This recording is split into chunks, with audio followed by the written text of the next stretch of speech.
ಒಂದು ಚಿತ್ರಣ ತಗೊಂಡ್ಬಿಡೋಣ ಫಸ್ಟ್ ಎಲ್ಲ ರಾಜ್ಯಗಳದ್ದು. ಪಶ್ಚಿಮ ಬಂಗಾಳ 240 ಸ್ಥಾನ ನಮಗೆ ಸಿಗ್ತಾ ಇರುವಂತಹ ಲೀಡ್ಗಳು 293ರಲ್ಲಿ. ಅದರ ಪೈಕಿ TMC ಅಂದರೆ ಮಮತಾ, TMC ಬಿಟ್ಬಿಡೋಣ, ಮಮತಾ ಅಂತ ಇಟ್ಕೊಳ್ಳಿ. ಮಮತಾ 99. ಕೆಲವು ವ್ಯಕ್ತಿಗಳ ಹೆಸರು ಹೇಳಿದ್ರೇ ಬೇಗ ಜನಕ್ಕೆ ಗೊತ್ತಾಗತ್ತೆ. ಹಾಗೆ ಮಮತಾ ಬ್ಯಾನರ್ಜಿ 100, BJP 136ರಲ್ಲಿ ಲೀಡನ್ನು ತೋರಿಸ್ತಾ ಇದ್ದಾರೆ. ಕಾಂಗ್ರೆಸ್ಸಿಗೆ 3 ಅದರ ಬೇರೆ ವಿಚಾರ. ಅದೇ ರೀತಿ ನೀವು ಪುದುಚೇರಿಗೆ ಹೋದರೆ 29, 30, 22 ಬರ್ತಾ ಇದೆ NDAದು. ಕೇರಳದಲ್ಲಿ 56, 80. ನಾನು ಆಗಲೇ ಹೇಳಿದ್ದೆ ಈ ವ್ಯತ್ಯಾಸಗಳು 75ರಿಂದ 80ಕ್ಕೆ ಬಂದವರು ಏನಾದ್ರು ಬಂದರೆ that's a good performance which is I expect ಅಂತ. UDF ಯಾಕಂದರೆ UDFಗಿರುವ ಲಾಭಗಳ ಹಿನ್ನೆಲೆಯಲ್ಲಿ BJPಯ ಹೋರಾಟದ ಪರಿಣಾಮವಾಗಿ ನಾನು ಹೇಳ್ತಿರೋದು. ನಾನು ಇದನ್ನು ಯಾವಾಗಲೂ ಅನಾಲಿಸಿಸ್ಗಳಲ್ಲಿ ಕೆಲವು ಸರಿ ಪಾಲಿಟಿಷಿಯನ್ಸ್ ಹೇಳೋದು ಮತ್ತು ಮೇಲ್ನೋಡೋಕ್ಕೆ ಕಾಣೋ ನಂಬರ್ಗಳನ್ನು ಇಟ್ಕೋಬಾರ್ದು. ನೀವು ಯಾವಾಗಲೂ ಇಟ್ಕೋಬಾರ್ದು. ಅದನ್ನ ಹಿಂದಕ್ಕೆ ಹೋಗ್ಬೇಕು. ಫಾರ್ ಎಕ್ಸಾಂಪಲ್ ಲಾಸ್ಟ್ ಸಿದ್ದರಾಮಯ್ಯನವ್ರು ಬಂದಾಗ ಹಿಂದಿನ ಸರಿ ಅವ್ರಿಗೆ ಬಂದಿದ್ದೆಷ್ಟು 120. ಹೌದು, 121. ಅವತ್ತು ರಾಮುಲು ಓಟ್ ಹೊಡೆದು ಹಾಕಿದ್ರು. ಅವತ್ತು ಯಡಿಯೂರಪ್ಪನವ್ರು ಬೇರೆ ಇದ್ರು. ಹೌದು, BJP ಒಳಜಗಳ ತಾರಕಕ್ಕೆ ಹೋಗಿ 10% ಅಲ್ಲೇ ಹೊರಟು ಹೋಗ್ಬಿಟ್ಟಿತ್ತು ಓಟ್ ಶೇರ್. ಎಕ್ಸಾಕ್ಟ್ಲಿ. ಆಮೇಲೆ JDSಗೆ ಶಕ್ತಿ ಇರಲಿಲ್ಲ. ಸಿದ್ದರಾಮಯ್ಯನವರು ಕಾಂಗ್ರೆಸ್ಗೆ ಬಂದಿದ್ರು, ಎಂಟೈರ್ ಕುರುಬಾ ಬಂದಿತ್ತು. ಹೌದು, ಅವ್ರಿಗೆ ಗೌಡ್ರು ಓಟ್ ಬಂತು ಅವ್ರಿಗೆ, ಆ್ಯಂಟಿ JDS ಅಲ್ಲಿ.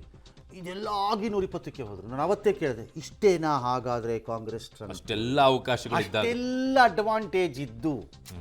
ಅಂದರೆ ರನ್ನರ್ಗಳ ಜೊತೆಯಲ್ಲಿ ಒಬ್ಬನಿಗೆ ನೀವು ಜೊತೆ ಓಡ್ತಿರೋನಿಗೆ ಒಬ್ಬನಿಗೆ ಕಾಲಿಲ್ಲಿ ಓಡೋಕ್ಕಾಗಲ್ವಂತೆ, ಒಬ್ಬನಿಗೆ ಸೊಂಟ ಇಲ್ವಂತೆ, ಒಬ್ಬನಿಗೆ ಕಣ್ಣಿ ಇಲ್ವಂತೆ. ಇವನು ಮಾತ್ರ ಪಕ್ಕ ಇದ್ದಾನಂತೆ.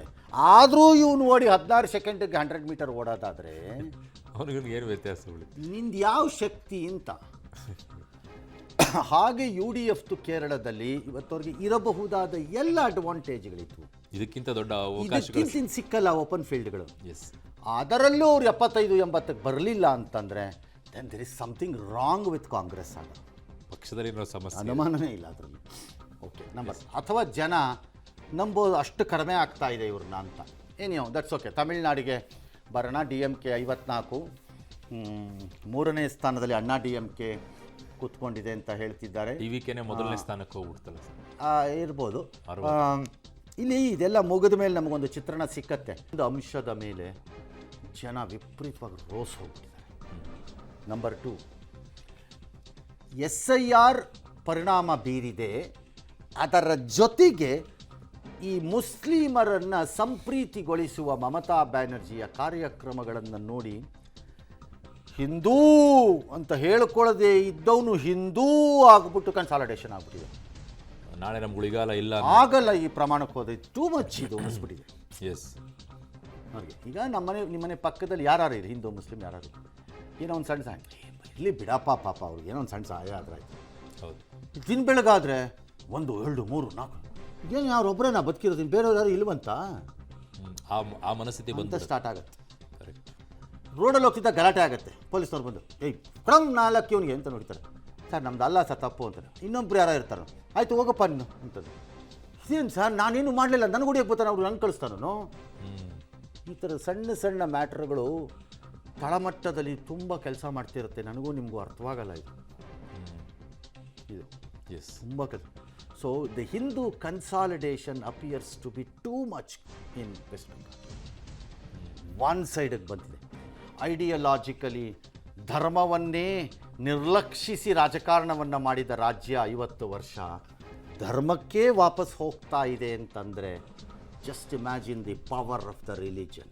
ಬಾಂಗ್ಲಾದೇಶದಲ್ಲಿ ಹಿಂದೂಗಳ ಮೇಲೆ ಆಗಿರುವಂಥ ದೌರ್ಜನ್ಯ ಇದಕ್ಕೆ ಕಾರಣ ಆಗಿರ್ಬೋದು. ಎಲ್ಲನೂ ಇರುತ್ತೆ, ಅದು ತುಂಬ ಎಫೆಕ್ಟ್ ಆಗಿರುತ್ತೆ. ತುಂಬ ಒಂದೇ ಅಂತ ಒಂದಕ್ಕೊಂದು ಆ್ಯಡ್ ಆಗುತ್ತೆ. ಇದು 2. ಓಕೆ, 3ನೇದು ಭಾಳ ಪ್ರಮುಖವಾದದ್ದು ನನ್ನ ಪ್ರಕಾರ. ಏನು ಮಾಡಿದ್ರೆ ಏನಪ್ಪ ಹೇಳಪ್ಪ, ಆಯ್ತಪ್ಪ ನಡಿಯಪ್ಪ ಪತ್ತೀನಿ ನಿನ್ನ ಜೊತೆ ಪ್ರೊಟೆಸ್ಟಿಗೆ ನಾನು 100 ಜನ ಮಾಡೋಣ. ಆಮೇಲೆ ಅವ್ನ ಕೈಲಿ ಒದಿಸ್ಕೊಳ್ಳೋವೇನಪ್ಪ, ಕೇಸ್ ಹಾಕಿಸ್ಕೊಳ್ಳೋವೇನಪ್ಪ, ಕೋರ್ಟ್ಗೋಗಳೇನಪ್ಪ, ಅವ್ಳ ಕೈಲಿ ಒದಿಸ್ಕೊಳ್ಳ, ನಾಳೆ ಮನೆಗೆ ಕರೆಂಟ್ ಕಟ್ ಮಾಡಿಸ್ಕೊಳ್ಳ, ನೀರು ಕಟ್ ಮಾಡಿಸ್ಕೊಳ್ಳ, ನನ್ನ ಮಕ್ಕಳನ್ನ ಎದುರಿಸ್ಕೊಳ್ಳ, ರೇಪ್ ಮಾಡ್ಬಿಡ್ತೀವಿ ಅಂತ ಕೇಳಿಸ್ಕೋಬೇಕಾ ನಾನು? ಯಾಕೆ ಬೇಕು ದುಷ್ಟರ ಹತ್ರ ಗಲೀಜ್ ನನ್ನ ಮಕ್ಕಳು ಅಂದ್ಕೊಂಡು ಬೈಕೊಂಡು ಸುಮ್ಮನೆ ಆಗ್ಬಿಡ್ತೀವಿ. ಹೌದು, ಯಾಕಂದರೆ ಭಯ. ಈ ಸರಿ ಜನಕ್ಕೆ ಆ ಭಯದ ಜಾಗದಲ್ಲಿ ಬಿ ಜೆ ಪಿ ಒಂದಿಷ್ಟು ಆಶಾಭಾವನೆಯ ಇದನ್ನು ತುಂಬಿಕೊಟ್ಟಂಗೆ ಕಾಣುತ್ತೆ. ನಾವಿದ್ದೀವಿ, ವಿ ವಿಲ್ ಫೈಟ್ ಅಂತ. ಎಸ್, ಅದರಲ್ಲಿ ಮೋದಿನೂ ಇರ್ಬೋದು, ಅಮಿತ್ ಶಾನೂ ಇರ್ಬೋದು, ಸುವೇಂದು ಅಧಿಕಾರಿನೂ ಇರ್ಬೋದು, ಬಿ ಜೆ ಪಿಯವರು ಇರ್ಬೋದು, ಆರ್ ಎಸ್ ಎಸ್ನವರು ಇರಬಹುದು. R S S has been working in Bengal for a very long time. Ground ಲೆವೆಲಲ್ಲಿ ಬಹಳ ವಿಚಿತ್ರ ಅಂದರೆ ಆರ್ ಎಸ್ ಎಸ್ಸಿನ ಜೀವಾತ್ಮವೇ ಬಂಗಾಳದಿಂದ ಬಂದಿದ್ದಿತ್ತು. ಮೂಲ. ಬಟ್ ಎಲ್ಲರೂ ಮಾತಾಡೋದು ನಾಗ್ಪುರ್ ಅಂತ ಹೇಳಿ. ನಾಗ್ಪುರ್ ಅಂತೀರಿ, ಒನ್ ಆಫ್ ದಿ ಎಸ್, ಬರೀ ಜೀವ. ಹಾಗಾಗಿ ಈ 3-4 ಪ್ರಮುಖ ಕಾರಣಗಳಿಂದಾಗಿ ನಿಮಗೆ ಪಶ್ಚಿಮ ಬಂಗಾಳದಲ್ಲಿ ಈ ಅಭೂತಪೂರ್ವವಾದಂತಹ ಬದಲಾವಣೆಯನ್ನು ನೀವು ಮೂರನೇ ಬಾರಿಗೆ ನೋಡ್ತೀರಿ. ಮೂರನೇ ಬಾರಿಗೆ ನೋಡ್ಬೋದು. ದೀರ್ಘಕಾಲ ಇದ್ದ ಕಾಂಗ್ರೆಸ್ಸನ್ನು ಬದಲಾಯಿಸಿದಾಗ ಕಮ್ಯುನಿಸ್ಟರು ಇದೇ ಬದಲಾವಣೆ ಅದು. ದೀರ್ಘಕಾಲ ಇದ್ದ ಕಮ್ಯುನಿಸ್ಟರನ್ನ TMC ಬದಲಾಯಿಸಿದಾಗ ಇದೇ ಬದಲಾವಣೆ ಅದು. ದೀರ್ಘಕಾಲ ಇದ್ದ TMCನ ಏನಾದ್ರು BJP ಬದಲಾಯಿಸಿದರೆ ಅದೇ ಬದಲಾವಣೆ.